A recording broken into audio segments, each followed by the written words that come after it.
Welcome back, travelers. If you're new here, my name's Spencer from Really Awesome Adventures, and I'm a travel agent with Expedia Cruises who specializes in accessible travel. I share tips, tricks, and personal experiences to help you explore the world without barriers. In today's video, we're diving into one of my favorite cities, Rome, Italy. I just spent 3 amazing days here before embarking on a Mediterranean cruise, and while Rome is packed with endless things to do, I'm going to show you how to make the most of a short stay. We'll start with my plane touching down at FCO Airport and the scenic drive to our hotel, Hotel Quirinale. It's a charming and wheelchair accessible spot right in the heart of the city. Be sure to check out my detailed review of the hotel right here on my channel. Now grab a cappuccino and settle in because we're about to roll through the eternal city like pros. After getting a glimpse of this beautiful hotel and unpacking in our accessible room, it was time to do what any traveler in Rome should: find some incredible food. We headed out to grab a quick lunch and of course our first gelato stop. Let me tell you, the gelato here, it's life-changing, but you'll hear me say that more than once in this video. Even though we were exhausted from the flight, the energy of Rome pulled us out for a little exploring near our hotel. The cobblestone streets definitely gave my wheelchair a workout, but there's nothing like soaking in this charm of the city firsthand. Knowing we had a jam-packed day of sightseeing ahead, we decided to turn in early. But let me tell you about the game plan for the next day. We rented a wheelchair-accessible van and guide to maximize our time, but with the Colosseum only a 15-minute roll away, we scheduled a van pickup after the Colosseum tour.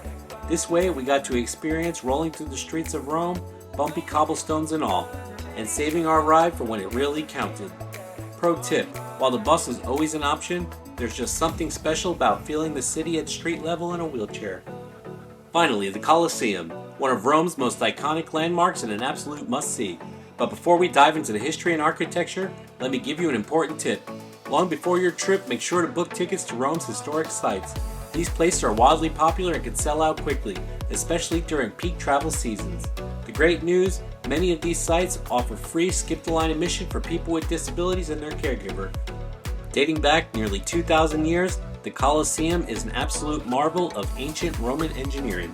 And guess what? Despite its age, multiple levels are fully accessible thanks to a modern elevator. Talk about history meeting inclusivity.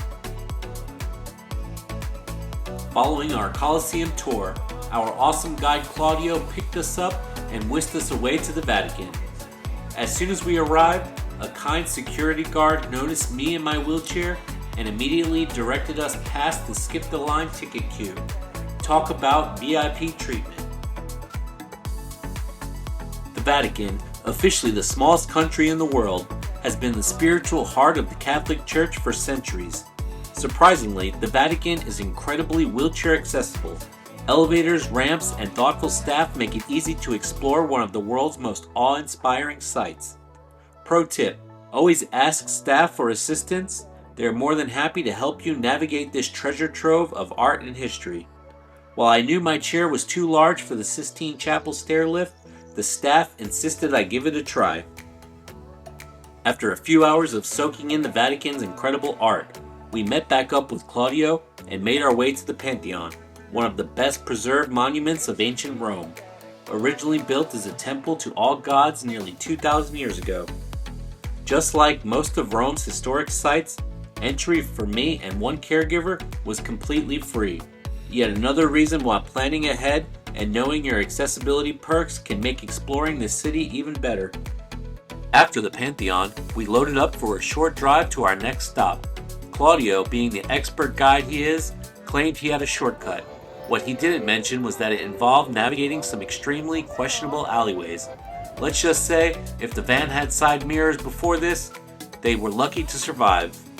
Our next destination, the stunning Trevi Fountain, one of Rome's most iconic landmarks. Legend has it that tossing a coin over your shoulder guarantees a return to Rome. The only problem, it wasn't me who threw it. It was my nurse Rachel. So if she ends up back here instead of me, we might have to renegotiate the terms of this deal. Next, the famous Spanish Steps. Built in the 18th century, this grand staircase connects Piazza di Spagna to the Trinta dei Monti Church, making it one of Rome's most picturesque spots. Next, we make a quick stop at Villa Borghese Park, where we took in the stunning view over Piazza del Popolo, Rome's famous People's Square. After our jam-packed day of sightseeing, you'd think we'd be done, but not quite. Claudio dropped us off to meet up with some of the others in our group, where we indulged in some incredible pasta, and of course we couldn't end the night without another round of Rome's finest gelato, because let's be honest, it's basically a requirement at this point. With full stomachs and tired wheels, we wrapped up the night by taking the public bus straight back to our hotel, a smooth and accessible ride so we could rest up for another day of exploring Rome at a more leisurely pace.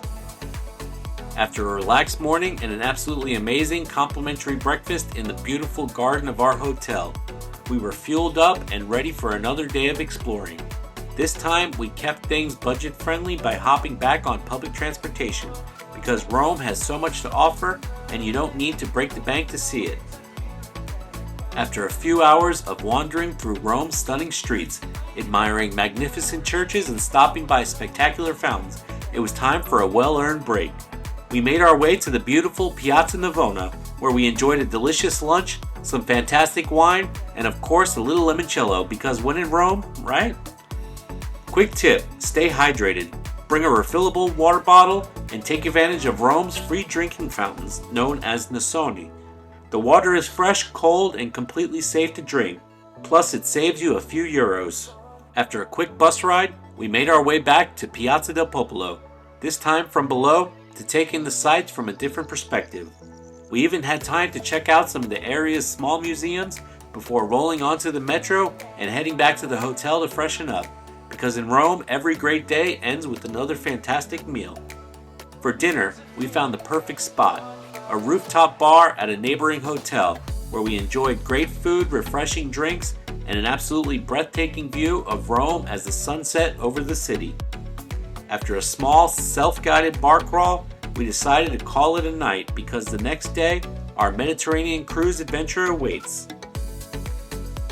After a great stay at our wonderful hotel, we packed up and left bright and early, ready to tackle the hour-and-a-half ride to our ship.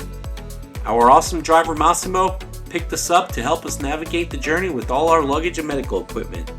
When you're ready to book your accessible Mediterranean cruise, don't hesitate to reach out to me using the contact information below.